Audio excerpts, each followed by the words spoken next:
So code division multiplexing is a method of transmitting multiple messages of binary data across the same signal section. So, for example, sending 3 messages across a 64-bit sequence of ones and zeros. So the ones and zeros don't change, but depending on what device is receiving and translating those ones and zeros, a different message can be interpreted.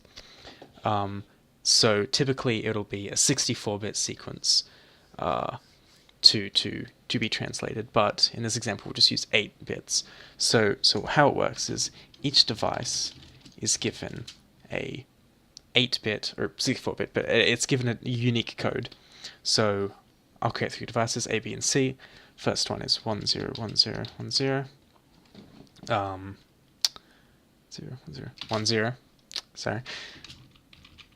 So I just had to make sure that I can count to 8. Mobile B will be 1 1 1 1 0 0 0 0, and mobile C will be 1 1 0 0 1 1 0 0.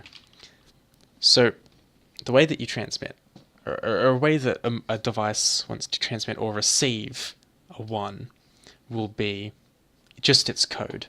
So a 1 to them will just be the code, and the 0 is the inverse of that code. So if I just go up here and say 1s and then 0, so the inverse of A will be 0 1 0 1 0 1 0 1, B will be 0 0 0 0 1 1 1 1, and C will be 0 0 1 1 0 0 1 1. And so what there needs to be is there needs to be the one code that all 3 of these devices are reading, which is called the base station code, or just the signal code. So the base station code will be a series of positive or negative integers, which will be transmitted as obviously binary. So it's kind of, it uses up more space, but it transmits, multiple messages. It's not like just sending 8 bits of data in 64 bits of space. You're translating in here 3 8-bit messages in 64 bits, which can, and depending on how you scale that, it can be far more efficient than just translating 8 bits to 8 bits. So the way you generate the base station code that it would send, first of all we need to determine what we want to send. So maybe we want to send mobile device A a 1, so A receives a 1, B receives a 0, and C receives a 1 as well. So the way that you kind of generate this base station code, well, first of all you have to know who the recipients are and what you want to send each of them, and then you get their code. And for example, for A, you want to go plus minus plus minus plus minus plus minus, which represents, so obviously you can say a plus correlates with a 1 and a minus correlates with a 0. So the way I kind of jumped forward a bit there, but the plus represents positive 1, negative represents negative 1. So yeah, so you'll have positive 1, negative 1, positive 1, and then same for 0, but for 0 you want to have the inverse, so you'll have to go negative, negative, negative, negative, positive, positive, positive, positive, and then for 1, positive, positive, negative, negative, blah, blah, blah. Whoops. Which is this code. And so the way you generate the code is you start at 0 for each column. You'll start at 0. So positive 1's positive 1, minus 1. So 0 plus 1, minus 1, plus 1, so the total plus 1.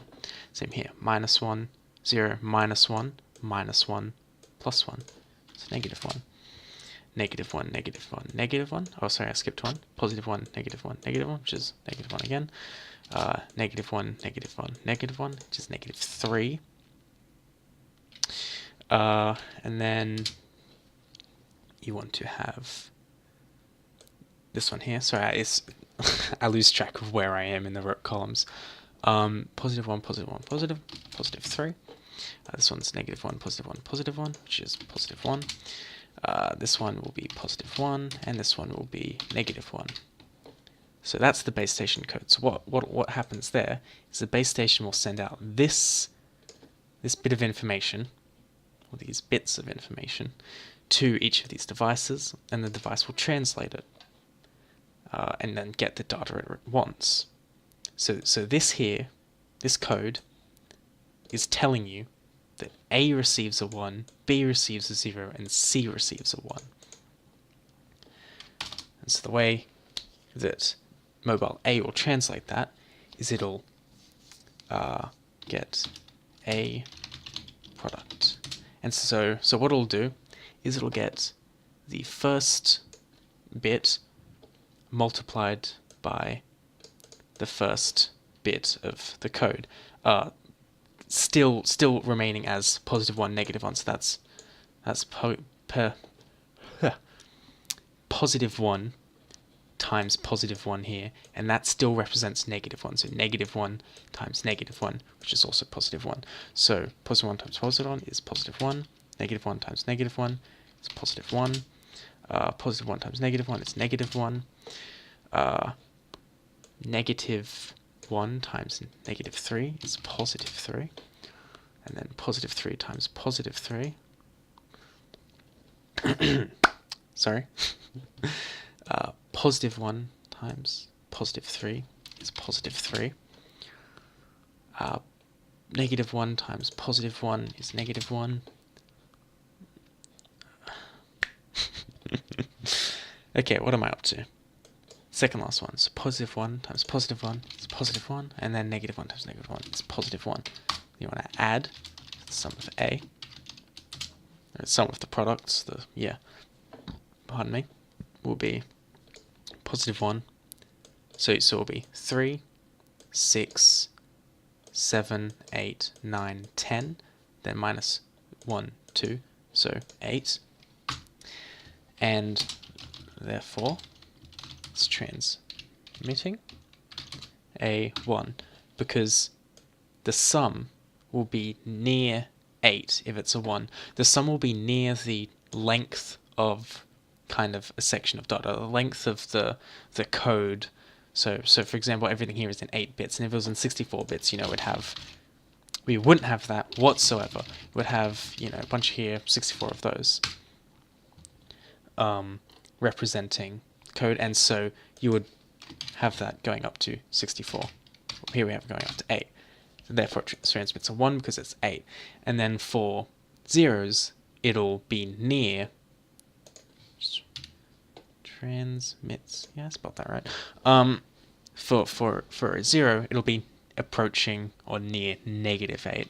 And so example here is B. So B product. And the thing you have to keep in mind here is that even though B is receiving a 0, we don't use negative 1 times positive 1, negative 1 times positive 1 here, because B doesn't know it's receiving a 0. So B will just use its code, its 1 value, its default code, because 0 is like the inverse, it's not the code, it's the inverse of the code. But you want to use the code for 1. For high value. So what you do here is positive 1 times positive 1 is positive 1. Positive 1 times negative 1 is negative 1. Positive 1 times negative 1, negative 3. Then you want to do opposites of here. So negative 1 times 3 is negative 3. Negative 1 times positive 1 is negative 1, negative 1, and positive 1. So the sum of B will be minus 3, minus 6, minus 7, minus 8, minus 9, minus 10, plus 1, 2, minus 8. And therefore transmits a 0. So you can see here how using just this one code here, you can transmit a 1 and a 0. And so next video I'll be talking about the parity and as a method of error checking